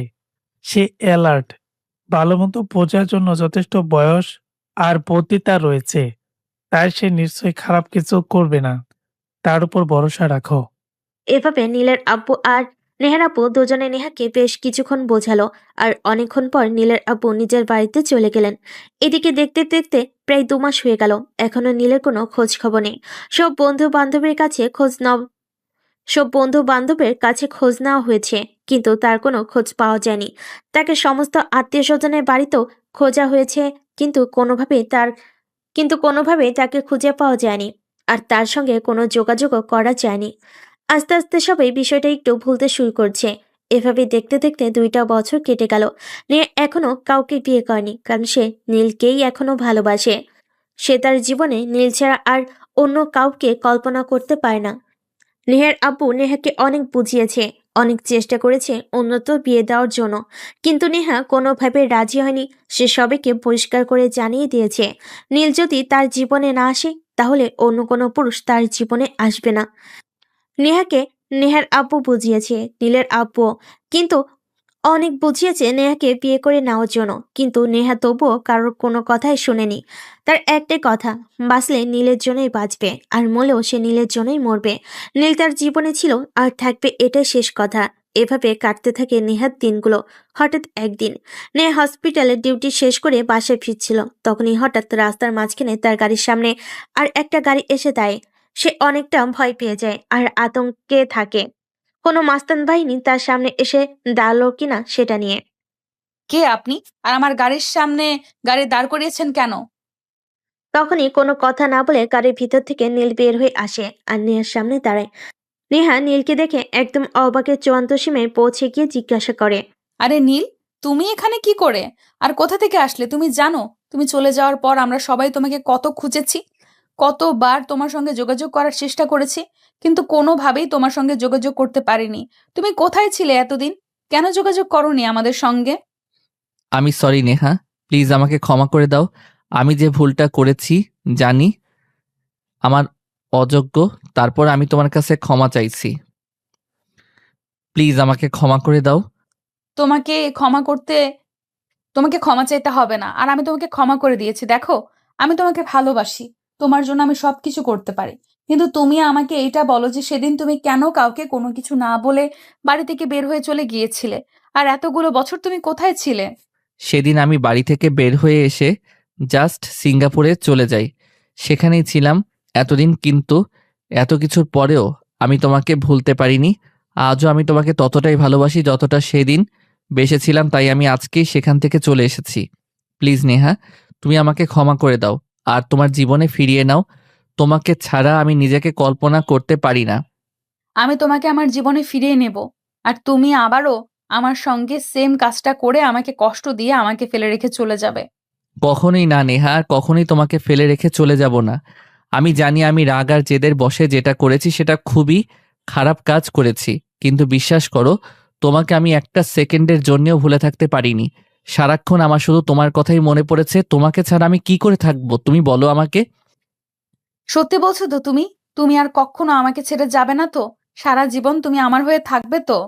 নীল তখন কাঁদতে কাঁদতে নেহার হাত দুটো ধরে বলে, বিশ্বাস করো তুমি, আমি তোমাকে আর কখনোই ছেড়ে যাব না। সারা জীবন আমি তোমার হয়ে থাকবো।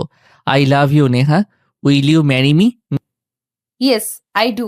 অতঃপর নীল নেহাকে নিয়ে সোজা নেহাদের বাড়িতে চলে যায়।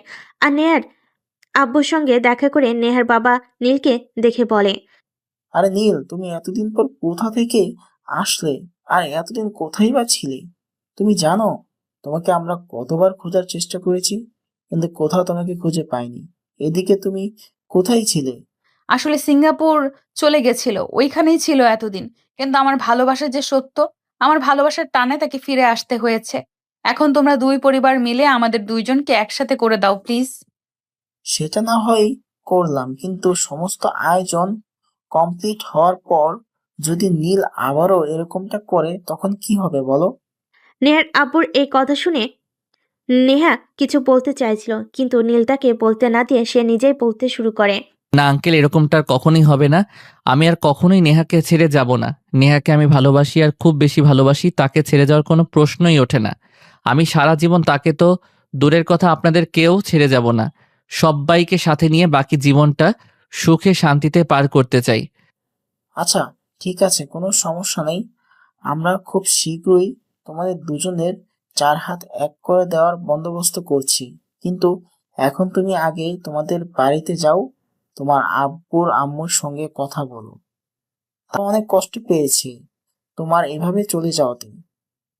অতঃপর নীল নেহা আর নেহার আব্বুর কাছ থেকে বিদায় নিয়ে তাদের বাড়িতে চলে গেল। আর তার আব্বুর সঙ্গে সবকিছু খুলে বলে সবকিছু শুনে তার আব্বু বিষয়টা মেনে নেয়। আর নেহার সঙ্গে 2 দিনের মধ্যে পারিবারিকভাবে শুধু একটা অনুষ্ঠান করে তাদের বিয়ের কাজ সুসম্পন্ন করে। এইদিকে বাসঘরে বসে আছে নেহা। নীলের জন্য অপেক্ষা করছে। নীল ঘরে প্রবেশ করতে যাবে, তখনই তার একমাত্র আদরের ছোট বোন তার পথ আগলে দাঁড়ায়। আরে ভাইয়া, কোনো কিছু না বলে সোজা ভেতরে চলে যাচ্ছিস?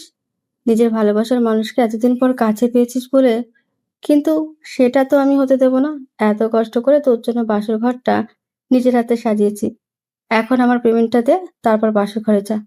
আরে তুই তো আমার নিজের বোন, আর ভাইয়ের জন্য এইটুকু করবি না তো কি করবি? তোকে আবার আমি কেন পেমেন্ট দিতে যাব? সর এখান থেকে, আমাকে আমার বউয়ের কাছে যেতে দে। কখনোই না, এটা কোনোভাবেই হবে না। আগে আমাকে আমার পেমেন্টটা বুঝিয়ে দে, তারপরে তোকে তোর বউয়ের কাছে যেতে দেবো। তা না হলে কিন্তু তোদের দুজনের মাঝখানে গিয়ে আমি শুয়ে থাকবো, বুঝিস কিন্তু। এসব কি শুরু করেছিস? আমি সেটাই বুঝতে পারছি না। আচ্ছা ঠিক আছে, এই নে, এখানে পুরো 10,000 টাকা আছে। আশা করি তুই তোর পেমেন্ট পেয়ে গেছিস। এখন ঝটপট আমার রুম থেকে বের হও, আর আমাকে আমার ভালোবাসার মানুষটার কাছে যেতে দে। পাখিটা কত বছর ধরে আমার জন্য অপেক্ষা করছে, শুধু আমার একটু ভালোবাসা পাওয়ার জন্য। হ্যাঁ হ্যাঁ, সেটা তো দেখতেই পাচ্ছি আর বুঝতেই পাচ্ছি। এখন যা তুই তোর বউয়ের কাছে। আর হ্যাঁ, আমিও কিন্তু একটা ছেলেকে ভালোবাসি। আব্বুকে বলে ওর সঙ্গে আমার বিয়ের ব্যবস্থা করে দিবি। তা না হলে কিন্তু তোর খবর আছে।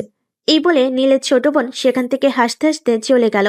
আর এইদিকে নীল দরজাটা বন্ধ করে নেহার কাছে এসে বসে। তখন নেহা কান্না করছিল। এটা দেখে নীল তো একদম শকড। নেহা কেন কান্না করছে সে কিছুই বুঝতে পারছে না, তাই সে নেহাকে জিজ্ঞাসা করে। আরে নেহা, এখন আবার তোমার কি হলো? তুমি এখন আবার কান্না করছো কেন? এখন তো তুমি আমার আর আমি তোমার, আমাদের মধ্যে আর কোনো ফারাক নেই। এখন তো সারা জীবন আমরা দুজনে একসঙ্গে থাকবো। তারপরেও তোমার মনে কিসের কষ্ট? সব কান্না কষ্টের হয় না, কিছু কান্নার পেছনে কিছু সুখ লুকায়িত থাকে। আমি তোমাকে পেয়ে গেছি, আমার আর দুনিয়াতে কোনো কিছুই চাই না। সারা জীবন নিজেকে তোমার ভালোবাসার বন্ধনে আবদ্ধ করে রাখতে চাই। কখনো আমায় ছেড়ে যেও না।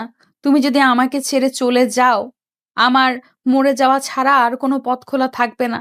কারণ আমি তোমাকে এতটাই ভালোবাসি, তোমাকে ছাড়া 1 সেকেন্ড কল্পনা করতে পারাও আমার জন্য মৃত্যুর সমতুল্য। দূর পাগলি, আমি কি এত দূর থেকে ছুটে চলে এসেছি তোমাকে ছেড়ে চলে যাওয়ার জন্য? আমি তোমাকে কখনোই ছেড়ে চলে যাব না। আমি তোমার আছি আর তোমারই থাকবো, কারণ তোমাকে যে আমি ভীষণ ভালোবাসি, নিজের চাইতেও অনেক অনেক বেশি ভালোবাসি। আই লাভ ইউ পাগলি। Love you two. নীল তখন নেহার চোখের পানি মুছে দিয়ে বলতে থাকে। আজকের পর আর কখনো যেন তোমার চোখে পানি না দেখি। সব সময় হাসি খুশি থাকবে, আমার জন্য হাসি খুশি থাকবে, কারণ তোমাকে হাসি খুশি দেখতেই ভালো লাগে, কান্না ভেজা চোখে নয়। আর এখন এসব কান্নাকাটি বন্ধ করো। এত বছর অপেক্ষা করে তোমাকে পেয়েছি, এখন কি কান্নাকাটি করবার জন্য নাকি? আর আজ আমাদের বাসরাত, চলো ফ্রেশ হয়ে আসো, দুজনে একসঙ্গে 2 রাকাত নফল নামাজ পড়বো, আর আমাদের ভবিষ্যৎ যেন ভালো হয় সেটার জন্য আল্লাহর কাছে দোয়া করব। আচ্ছা ঠিক আছে। এই কথা বলে নেহা তখন বিছানা ছেড়ে নেমে ওয়াশরুমে চলে যায়। তারপর ফ্রেশ হয়ে অজু করে এসে দুজনে একসঙ্গে 2 রাকাত নফল নামাজ আদায় করে আর আল্লাহর কাছে তাদের সুখী দাম্পত্য জীবনের জন্য দোয়া করে। নামাজ শেষ হতে না হতেই নীল নেহাকে টান দিয়ে পাজা কোলে তুলে নিল। এমন অবস্থায় নেহা নীলকে বলতে থাকে, আরে এটা তুমি কি করছো? তুমি আমাকে কোলে তুলেছো কেন? আমি তো পড়ে যাব, আর পড়ে গিয়ে কোমরে ব্যথা পাবো। নামাও আমাকে। আমাকে দেখে কি তোমার পাটকাঠি মনে হয় নাকি যে তুমি আমার হাতের ফাঁক দিয়ে নিচে পড়ে যাবে? ভালোবাসি আর ভালোবাসার শক্তি অনেক বেশি। তুমি যদি এইটুকু না হয়ে আরো 50 কেজি ওজন বেশিও হতে তাহলেও আমার কোল থেকে পড়ে যেতে না, বুঝতে পেরেছো? এখন চলো বিছানায়। এই বলে নীল নেহাকে নিয়ে বিছানায় চলে যায় আর আস্তে আস্তে নেহার শরীরের কাপড় চোপড় সব খুলতে থাকে আর নেহাকে আদর দিতে শুরু করে। এসব দেখে নেহা নীলকে বলে, আরে ওই মিয়া, সেফটি ফার্স্ট। কিসের সেফটি? কোনো সেফটি লাগবে না। 1 বছরের মধ্যে আব্বু ডাক শোনা লাগবো, আর কোনো কথা শুনতে চাই না, বুঝলা জান? তোমার কি মাথা খারাপ হয়ে গেছে? এসব কি বলছো? এত তাড়াতাড়ি বাচ্চা নিলে লোকে কি বলবে? আমি কারোর কথায় চলি না, কারোর কথা শুনিও না, বুঝতে পেরেছো? আর যার যা ইচ্ছা বলুক, তাতে আমার কিচ্ছুই যায় আসে না। এখন আর কোনো কথা না বলে আমি যেটা করছিলাম সেটাই আমাকে করতে দাও। এই বলে নীল আবারও নেহাকে আদর করতে লাগলো আর দুজনে ভালোবাসার অতল সাগরে ডুবে গেল। এরপর চলে গেল দীর্ঘ 6 বছর। নেহা আর নীল দুজনে সুখে শান্তিতে সংসার করছে আর তাদের সংসারে ছোট্ট একটা কন্যা সন্তান এসেছে, যার বর্তমান বয়স 5 বছর। নাম তার নিশু। তাকে এই বছর স্কুলে ভর্তি করা হয়েছে। প্রতিদিন সকালবেলা বাবা মা অফিসে যাওয়ার আগে তাকে স্কুলে পৌঁছে দিয়ে যায় আর স্কুল থেকে ফেরার সময় তার দাদা ভাই তাকে নিয়ে আসে। আজ সকালবেলা যখন রান্না করে কাজ করছিল তখনই তার মেয়ে নিশু ঘুম থেকে উঠে আর বিছানা থেকে ডাকতে থাকে, আম্মু, ওই আম্মু, কোথায় তুমি? তুমি তো সারাক্ষণই তোমার কাজ নিয়ে ব্যস্ত থাকো। আমাকে তুই একটু সময় দাও না। সেই সকালবেলা বাসা থেকে বের হয়ে যাও আর আসতে রাত 8টা-10টা বাজে। আজকে আমার স্কুল বন্ধ। প্লিজ তোমরা আজ আমার সঙ্গে থেকে যাও, আমাকে নিয়ে একটু বাইরে থেকে ঘুরে আসো। মেয়ের এমন কথা শুনে রান্নাঘর থেকে নেহা তার মেয়েকে উত্তর দেয়, কিন্তু মামুনি, আজ তো আমাকে অফিসে যেতেই হবে, কারণ একটা ইমার্জেন্সি অপারেশন আছে। ওটা করতেই হবে, আমি না গেলে সেটা হবে না। তুমি চিন্তা করো না, আগামী সপ্তাহে আমি আর তোমার বাবা দুজনে 1 সপ্তাহের ছুটি নেব আর তোমাকে নিয়ে দার্জিলিং ঘুরতে যাব। ধুর, তোমরা একটুও ভালো না। আমার বন্ধুর বাবা মা অনেক ভালো। তাদেরকে তাদের বাবা মা কত সময় দেয়, কয়দিন পর পরই ঘুরতে নিয়ে যায়। কিন্তু তোমরা আমাকে একটুও ভালোবাসো না, আর কোথাও ঘুরতেও নিয়ে যাও না। তোমরা ভালো না, পচা। মেয়ের এই কথোপকথন বিছানায় শোয়া থেকে শুনছিল নীল। প্রায় সে বিছানার থেকে উঠে বসে, মেয়ের মাথায় হাত বোলাতে বলতে মেয়েকে বলে, মামুনি, আম্মুকে এভাবে বলতে হয় না। তোমার আম্মু সারাদিন অনেক পরিশ্রম করেন, তখন সকালবেলা তোমার আম্মু আমাদের সবার জন্য নাস্তা বানায়, তারপর তোমাকে স্কুলে পৌঁছে দিয়ে হসপিটালে যান। সেখান থেকে ফিরে এসে আবার সবার জন্য নিজের হাতে রাতের খাবার তৈরি করেন। সারাদিন তাকে অনেক পরিশ্রম করতে হয়, তাই প্লিজ আম্মুকে এভাবে বলো না কখনো। ঠিক আছে, আর কখনোই বলবো না। কিন্তু আমার বন্ধুদের বাবা মা, এদের তো এত ব্যস্ততা নেই। তারা তো আমার বন্ধুদেরকে অনেক সময় দেয়, কিন্তু তোমরা তো আমাকে একটু সময় দাও না। তোমার আম্মু তো তোমাকে বলল আগামী সপ্তাহে আমরা ঘুরতে যাচ্ছি, তাহলে আর এত চিন্তা কিসের? তাছাড়া তোমার আব্বু আম্মু দুজনেই ডাক্তার, আমাদের দুজনকে খুব ব্যস্ত থাকতে হয়, বুঝলে? তখন নিশু মাথা নাড়িয়ে হ্যাঁ সূচক সম্মতি জানালো আর এইদিকে নেহা সবার জন্য নাস্তা রেডি করে টেবিলে নিয়ে এসে সবাইকে খেতে ডাক দিল। এরপর সবাই মিলে একসঙ্গে টেবিলে বসে নাস্তা খেতে শুরু করলো। তখনই হঠাৎ নেহার মেয়ে চেয়ার থেকে উঠে তার কাছে চলে আসে। এটা দেখে তার মেয়েকে সে বলে, কি ব্যাপার মামুনি, কি হয়েছে? তুমি নাস্তা ছেড়ে উঠে এলে কেন? কোনো সমস্যা নাকি? আই এম সরি আম্মু, আমাকে ক্ষমা করে দাও। তোমাকে ওভাবে বলা আমার উচিত হয়নি। ধুর পাগলি মেয়ে, এর জন্য তোমাকে আবার সরি বলতে হবে নাকি? এরকম তো তোমার মতো আমরাও ছিলাম। আমাদের আব্বু আম্মু আমাদের ঘুরতে না নিয়ে গেলে আমরাও এমনটাই করতাম। কিন্তু আমাদের আব্বু আম্মুদের এত ব্যস্ততা ছিল না যতটা আমাদের প্রফেশনে। যাই হোক, চিন্তা করো না, আগামী সপ্তাহে আমরা সবাই মিলে ঘুরতে যাচ্ছি। ওকে আম্মু, thank you so much. You are the best আম্মু। এই বলে তার মেয়ে তাকে জড়িয়ে ধরে আর সেও তার মেয়েকে আলিঙ্গন করে পাপ্পা খায়। এভাবেই চলতে থাকে তাদের দুষ্টু মিষ্টি ভালোবাসার সংসার।